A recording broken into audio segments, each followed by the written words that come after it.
안녕하세요. 잡시광입니다. 한국은 중국인들에게만 옐로 카드를 걸고 있다. 얼마 전 중국 관영 매체들이 한국의 중국발 입국자에 대한 방역 조치 강화를 두고 언급한 내용입니다. 당연히 사실이 아닙니다. 하지만 중국 네티즌들은 사실 확인도 없이 중국인에 대한 차별이라며 강하게 반발했는데요.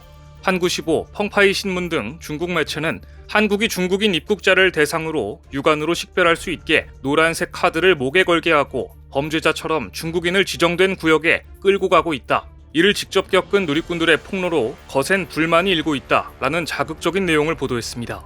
그러자 중국 온라인상에서 네티즌들은 만약 한국인이 중국에서 이런 대우를 받았다면 아마 중국을 100년 동안 물고 늘어졌을 거다. 이번 생에는 한국에 가지 않겠다. 한국인들은 대체 중국을 어떻게 보는 거냐와 같은 격앙된 반응이 이어졌습니다. 하지만 이것은 사실이 아닙니다.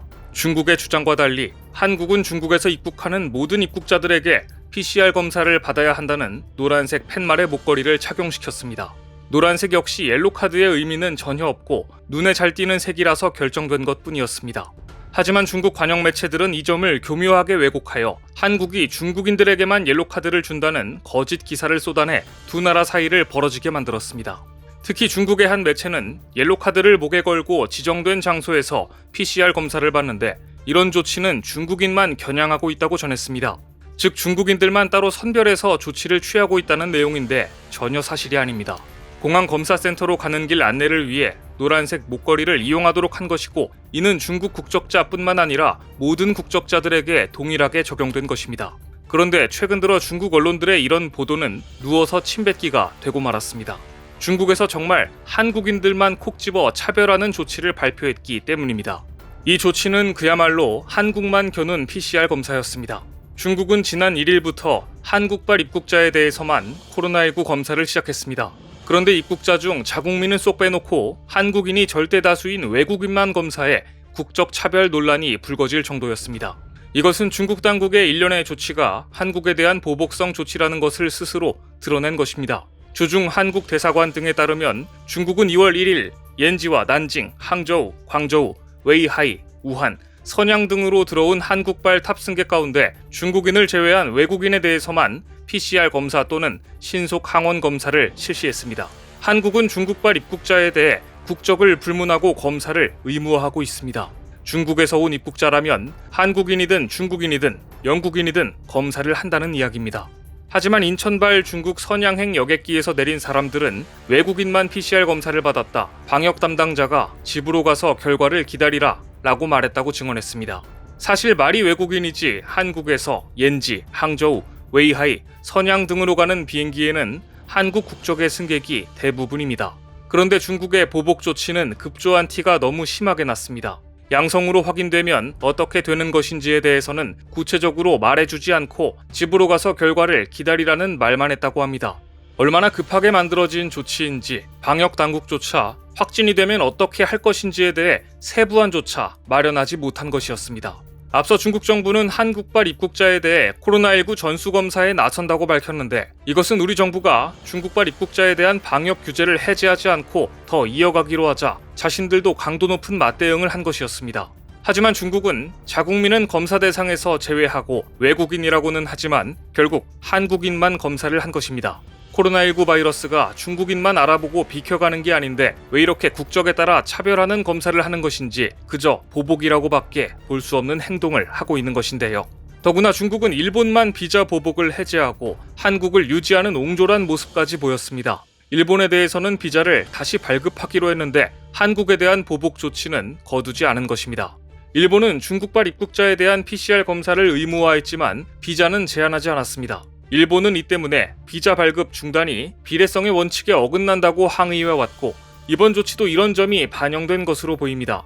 하지만 한국은 지난 27일 이번 달 말까지로 예정했던 중국에 대한 단기 비자 발급 제한을 다음 달 말까지 연장한다고 발표했습니다.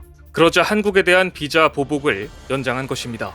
더구나 한국인 입국자만 PCR 검사를 하는 것에 대해 항의를 받자 대등한 원칙에 따라 응답한 것이라는 황당한 대답을 했습니다.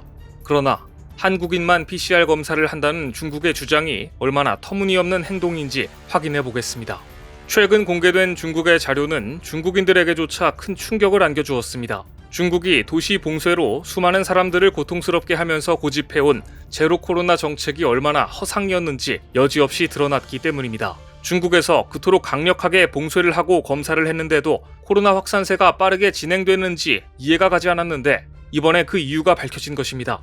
중국 내 모든 문제의 결론은 언제나 하나, 이번에도 역시 짝퉁 때문이었습니다. 얼마 전 중국 공안은 쓰촨성에서 감염병 관련 가짜 약품과 물품을 제조해 판매한 일당 18명을 붙잡았는데 이들의 혐의를 보면 입이 다물어지지 않을 정도였습니다. 우선 이들은 가짜 재료를 사용해 의료용 방호복을 만들었습니다. 그런데 들키지 않고 대박을 치자 이들의 수법은 대범해집니다. 가짜 체온계와 가짜 의료용 마스크까지 만들어 판매했던 것입니다. 중국 공안은 뒤늦게 이들이 만든 가짜 방호복 5만 8천 벌과 각종 가짜 재료 12만 8천 점을 압수했는데요. 중국 공안이 압수한 금액만 2,900만 위안, 무려 52억 9천만 원에 달한다고 하니 그동안 이들이 만들어 유통한 가짜 의료용 제품은 엄청날 것으로 해석됩니다. 문제는 이들이 전부가 아니라는 것이죠. 중국 헤이룽장성 공안은 가짜 체온계를 만들어 판매한 혐의로 일당을 체포하고 가짜 체온계 5천여 개를 압수했으며 안후이성 공안은 가짜 N95 마스크, 즉 우리 KF94 마스크에 해당하는 마스크를 가짜 재료로 만들어 판매한 일당을 검거했는데요. 이들로부터 압수한 가짜 마스크는 무려 50만 장이었습니다. 금액으로 치면 1천만 위안, 약 18억 2천만 원이나 됐습니다. 하지만 더 놀라운 일은 지린성에서 있었습니다. 지난해 12월 중순 지린성에서는 인터넷에서 부르펜 원료 등을 구입해 가짜 부르펜 2만여 정을 만들어 판매하려다 적발된 일당이 있었습니다. 당시는 중국의 갑작스러운 위드 코로나 전환과 의약품 사재기 등의 영향으로 중국 전역에서 부르펜 등 각종 감기약을 구할 수 없던 시기였는데요. 공안은 가짜 부르펜을 소셜미디어를 통해 판매하려던 일당을 잡아들였고 가짜 부르펜이 판매로 이어지지는 않았다고 발표했지만 이것도 믿을 수는 없습니다. 가짜 방호복에 가짜 N95 마스크를 입은 방역 요원들이 가짜 체온계를 가지고 다니며 방역을 했으니 방역 요원들이 바이러스 전파자 역할을 했다고 해도 과언이 아닐 것 같은데요.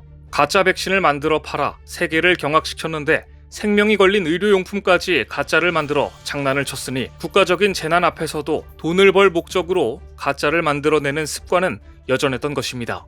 게다가 한국인들에게만 적용한다는 중국식 엉터리 PCR 검사의 실체까지 드러나자 전 세계는 충격을 감추지 못했습니다.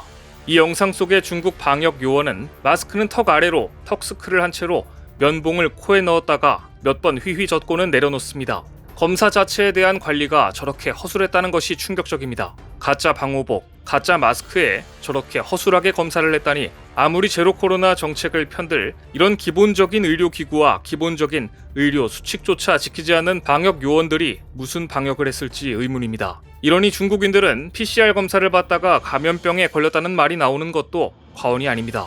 지금 한국인 입국자들에 대한 중국 방역 요원들의 PCR 검사는 과연 제대로 하고 있는 것인지 의문인데요. 중국으로 입국하는 한국인들에게 방역을 하기 전에 중국 내부의 방역 체제부터 점검하는 게 먼저가 아닐까라는 생각이 듭니다. 오늘 준비한 소식은 여기까지입니다. 댓글을 통한 여러분들의 많은 의견 기다리겠습니다. 시청해주셔서 감사합니다.